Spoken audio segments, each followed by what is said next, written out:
We are back with our GGA Creating an Impact, a show which is to honor, to give recognition to people who are doing something great, something awesome in the world.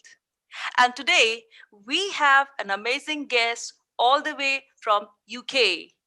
Here's welcoming Miss Dee Russell Thomas. Hi Dee. Hi, Ruby. Thank you so much for inviting me. So let me introduce Dee little bit to our audience. So Dee is the UK Director for Global Goodwill Ambassadors, and she's also GGA Chair for Child Welfare. She established Study Buddy scheme to accelerate learning. She produced wide range of bilingual books, later made into talking books. Her mantra has always been, if it's not good enough for my children, then it's not good enough for anyone else's. Many people do voluntary work and many work hard in their chosen careers. But Dee's uniqueness and strengths are that she combines her interests with her work ethos and has done over 40 years all along with a beautiful smile on her face. If she sees a gap, she considers it instantly to bridge it up. She's innovative and she's not afraid to initiate new ideas, and she's always ready to put extra hours to give it a finishing edge. She inspires others and encourages them to take ownership. So, ladies and gentlemen, here's welcoming Dee, the guest for today. Well, that's quite an introduction. Thank you so much, Ruby. I hope I can live up to it just a little bit. Actually, I have my mother's mantra as well that I follow. My mother was quite an inspiring woman. She had a very challenging life.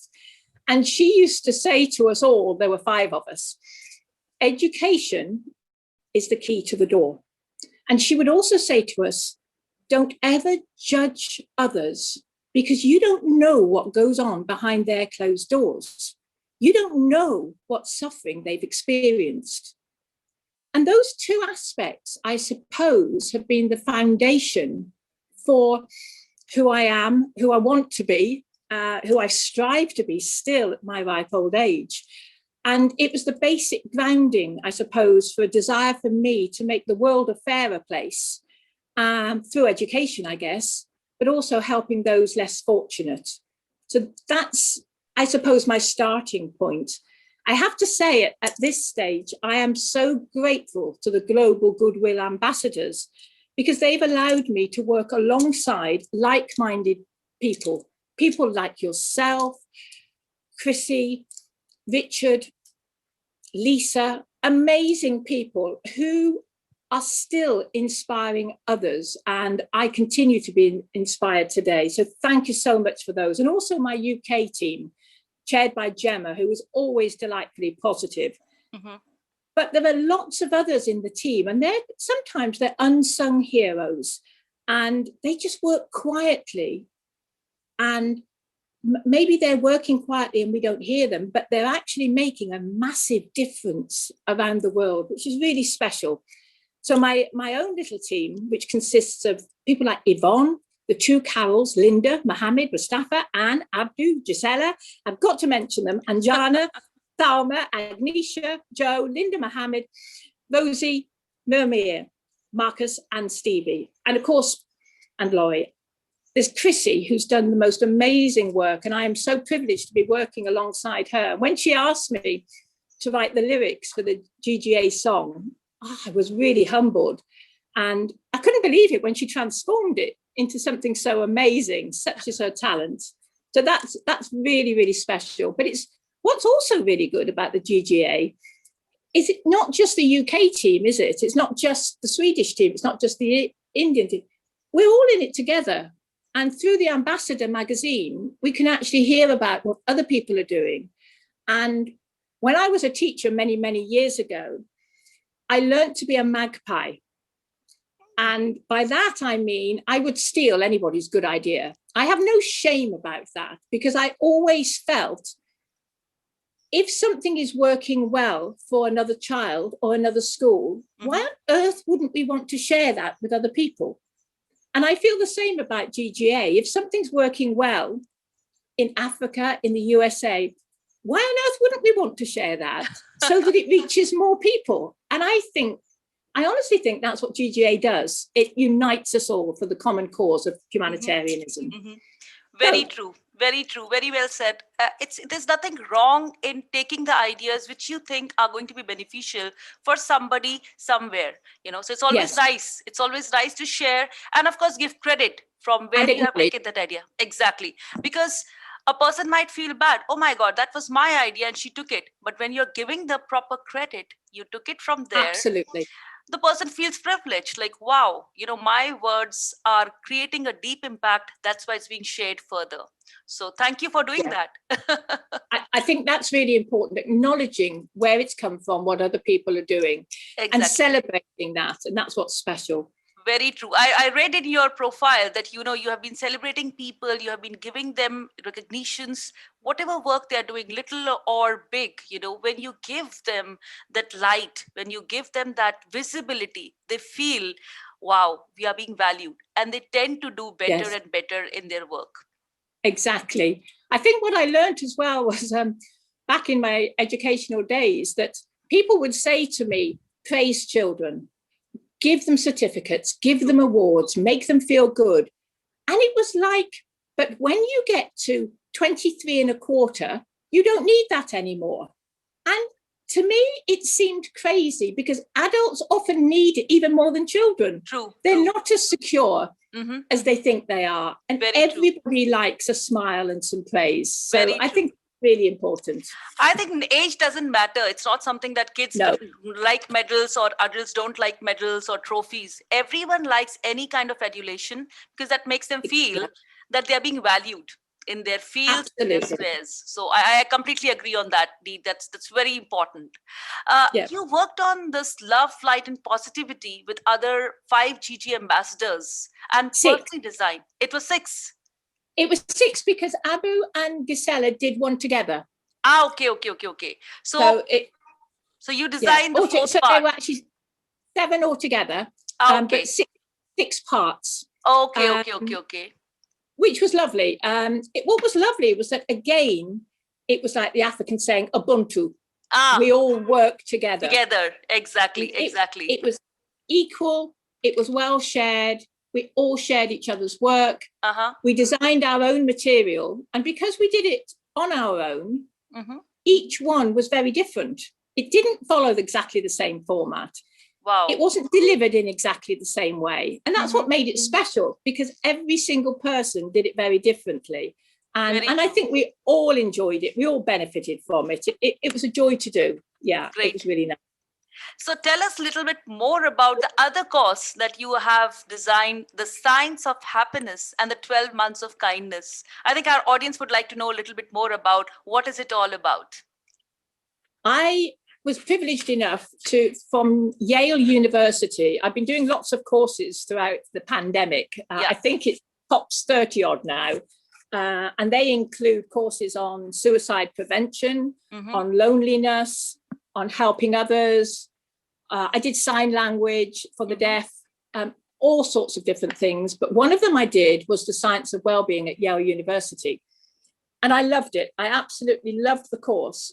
And at the same time, we were working on the 12 months of kindness, which has kind of snowballed into something lovely.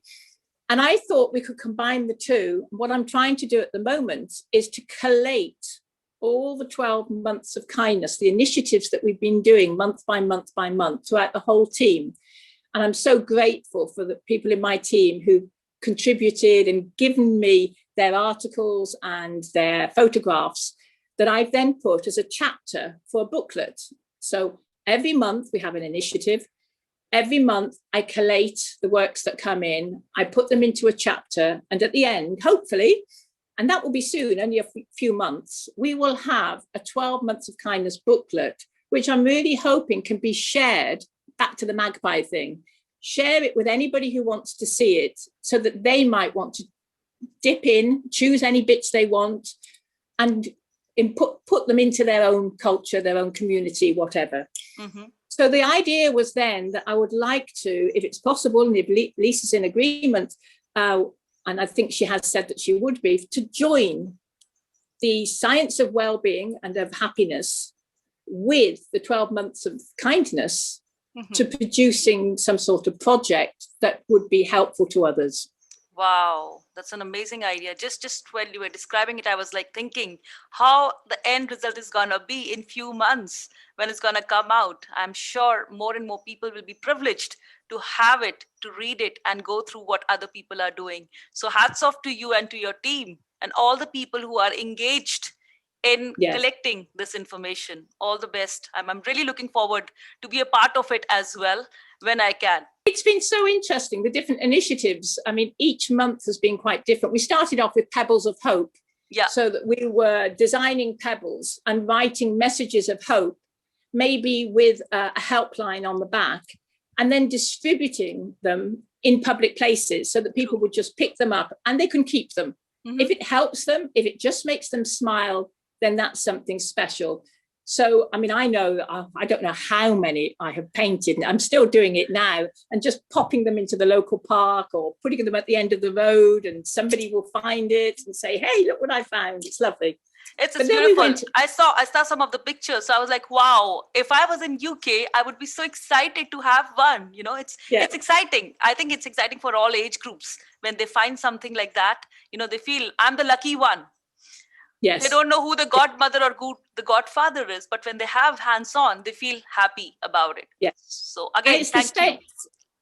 Pleasure. It's the same with the boxes. We did boxes before the end of December, before Christmas. And we actually did Advent countdown boxes where we put items into the box each day of Advent, and then they got delivered to the homeless. And then we've had random acts of kindness where you do something, but you don't say, I like it when you don't say who's done it. Very true. I like it when it's a surprise. So I was kind of delivering things out to different members of the community, and they were saying, somebody's left this. Oh, really? What a surprise. Nice. Acting like a godmother or fairy, you know, like the fairy who is doing things here and there with a smile and that mischievous smile. Oh, really? When did it happen? And I think you can carry it very well. I'm very blessed. I've got a really good community where I work as well, where I live.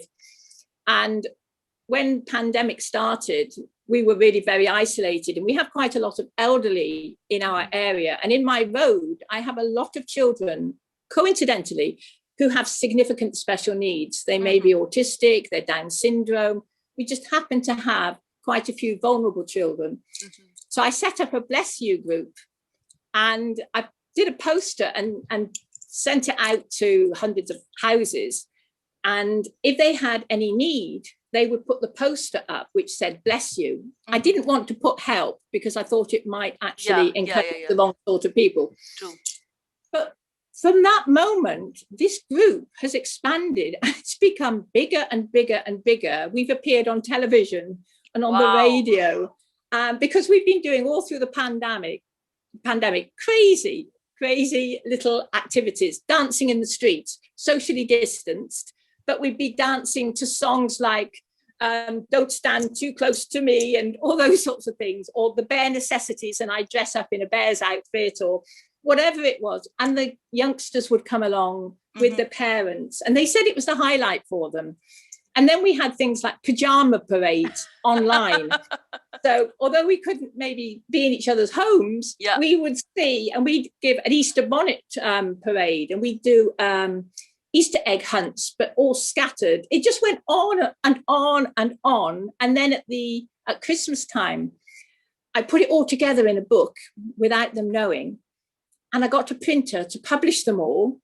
And then each of the houses has been presented with a booklet as a memory of when we survived lockdown as a unit. And that's for their children and their grandchildren. And it's just trying to spread some happiness and some kindness in difficult times, really. I get such a lot of pleasure from trying to help somebody else. True. That's the joy for me. I'm not perfect. There are people who are doing far more than I am doing. But I think what's important, and that's where GGA comes in again, is that we're all we're all striving for the same thing. True, true. There are people in the world who are unkind, but in my experience, they're unkind because they're insecure. Very they're true. kind because they're frightened of something. I used to be the head of the Race Equality and Diversity Service. And I experienced, obviously, with asylum seekers and refugees and traveller children, such a lot of prejudice. But a lot of it was bound up with fear and ignorance, which is why I go back to education's the answer. If you can educate the young people to accept everybody's differences, celebrate diversity, but acknowledge how much we have commonality-wise, then this world has got to be a better place. Yeah, very well said. Like it's always there, like, you know, when you do something different, I've seen that a weak area or an area they just want to shun away. But you as a person has taken up things like, you know, I was reading in your profile, you have good relations with all communities, whether it's the Black community, you know, where you have mentioned very clearly that you were the only one white woman, you know, who got, nominated and elected for the post. And I was like surprised, you know, because I mean, I wouldn't say it comes as a surprise, but it's like something when you do without any expectation, you know, people notice that.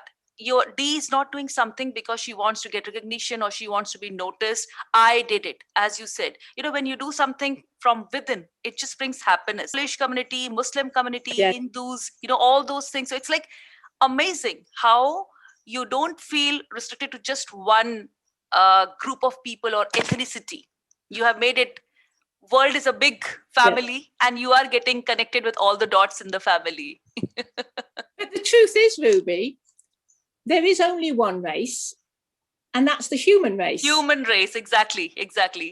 And that is it. And I've been really blessed because of the type of work I got into. I realized that that's what I wanted to do. True. I wanted to work with different ethnic groups. I wanted to make a difference because it didn't seem right to me that, for example, Black boys in the UK were achieving far less than their colleagues. Why? That was madness. So I was determined to do something about it. So I think that's why I was elected, because they knew I was working with that community. But also I belong to a Muslim poetry group called She Spoke, which it's run by my ex-student, which is really interesting. So I'm the pupil now, and she's the teacher. She's the teacher.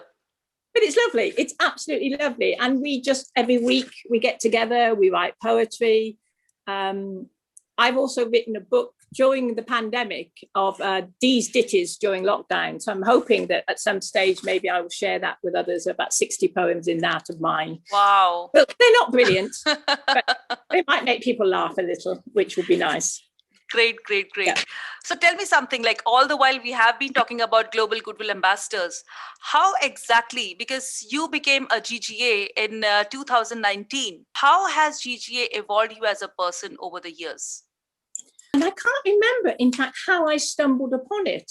But when I did, I felt reading the information, this could be something that I could share in a humble way, some of my expertise, my experience. I'm still working when the pandemic allows. I work overseas normally in the Middle East. True. But I came back in March and I had 6 days to come back and I never got back there again. So all my clothes and all my work, everything is still out in the UAE.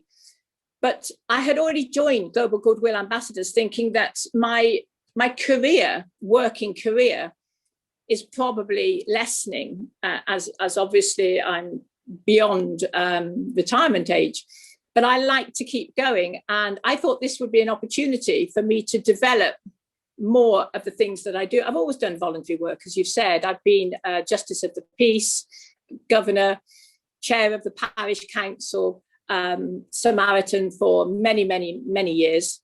And this seemed to be another outlet. Little did I know when I joined that actually it would offer more than just a few conversations online. Some of the courses that I've done, including your own, I have to say, on emotional intelligence, so thank you for that. It's just been a joy. I love learning. I realised that learning for me is a passion. It's not about a certificate at the end.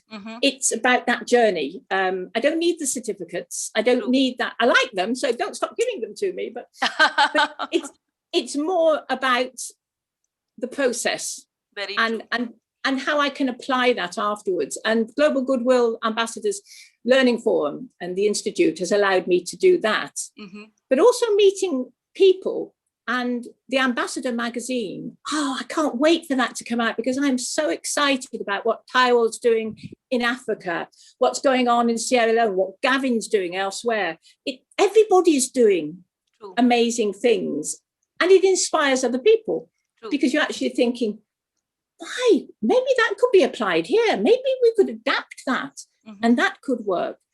And Chris's work on child welfare, on the My Body is My Body campaign hits a core for me, because it's an area that I have been very involved with and interested in for a long, long time. My PhD research was on breaking the silence and how schools and institutions could create safe opportunities for people to disclose.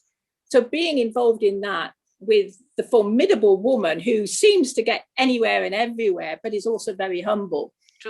It's a joy, an absolute joy. So it's given me a lot. And I just hope that I'm able to give a little back to the institution itself. And without Richard starting it, and Wonder Woman, what's her name now? Wonder Woman, Lisa. Everybody knows Lisa. They're incredible, aren't they? And yourself.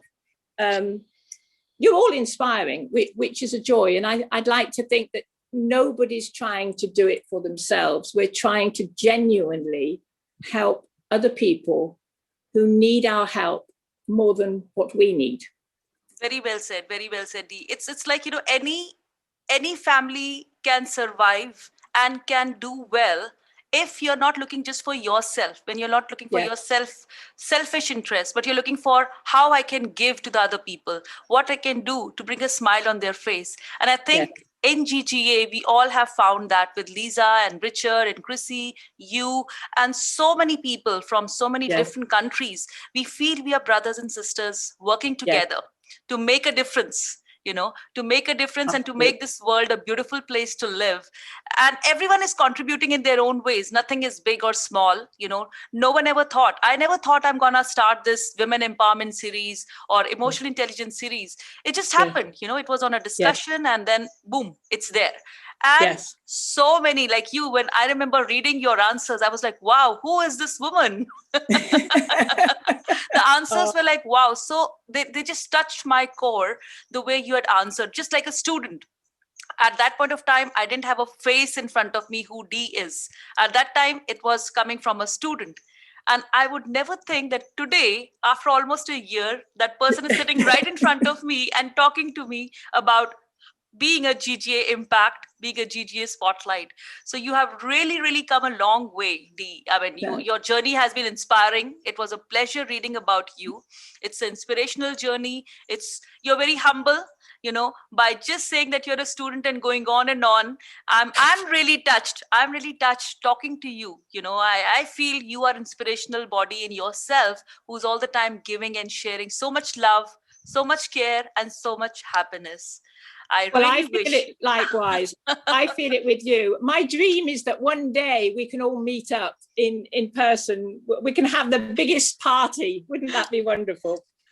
I need to add that my influences have been by very special people as well. And I don't know if you know Professor Terence Roberts. He was one of the original Little Rock Nine from Arkansas. He was one of those little black boys who was picked out and made to go to an all-white school. And there were 9 of them, and they suffered the most appalling abuse. A film's been written about him. And he became my friend. And I learnt so much from that man, and also from another man called Leon Greenman. And he was a survivor of the Holocaust, but he lost his wife and his baby. And he spent the whole of his life determined for it never to happen again. And they became my best friends. They became so important to me. They lived with me for a while when they came over here. And how lucky have I been to have known those people who just taught me what tenacity and perseverance and humbleness meant. And then people like Maya Angelou, the poet, whom I met as well, and Jane Elliott, who wrote In the Eye of a Storm about blue eyes, brown eyes, and how she's been fighting racism. I met her too. She was really scary, but wonderful. Mother Teresa, when I worked, when I was in Calcutta and in her home for the destitute and dying, Mother Teresa's there, and she actually taught me a lot. She said, why do people come over here when actually you've got your own problems and your own issues on your own doorstep? Go and sort those out. How true is that? Wow. We tend to go maybe somewhere because it's glamorous or we think it's exotic, but actually we've got problems not just in our own country, not just in our own village or town, but often just our next door neighbours. And we need to sometimes look more closely at what's needed, I guess. So I just wanted to say that. No, very well said. And thank you for sharing such wonderful people, such amazing people, who are known in the history. They are known in the books, they are known in the history, and you have met them. So that is really historic in itself, that you met these people and learned first-hand information, which is really— how lucky. Wow, lucky you. Note, what will be these words of motivation to the masses who are going to watch you and listen to you? I have traveled to nearly 70 countries. Wow. I've lived overseas, and what I have learned is that people are people everywhere. They cry the same, they bleed the same, they hurt the same. And maybe we need to love ourselves, believe that we can do things. As I said, there's only one race, the human race. And for me, it was important to say, not, I could have done this, but to look back and say, I'm glad I did that. And not to have too many regrets. And I do think that often I've been scared. And I've learned that brave people are the ones who are scared, but carry on and do it nevertheless. And I think in the wonderful words of, I think it's called Thumper in Walt Disney. And he said, if you can't say something nice, then don't say nothing at all. And I think that's maybe quite a good one. And I just would like to end on, work for a cause, not for applause. Live life to express, not to impress. Don't strive to make your presence noticed. Just make your absence felt.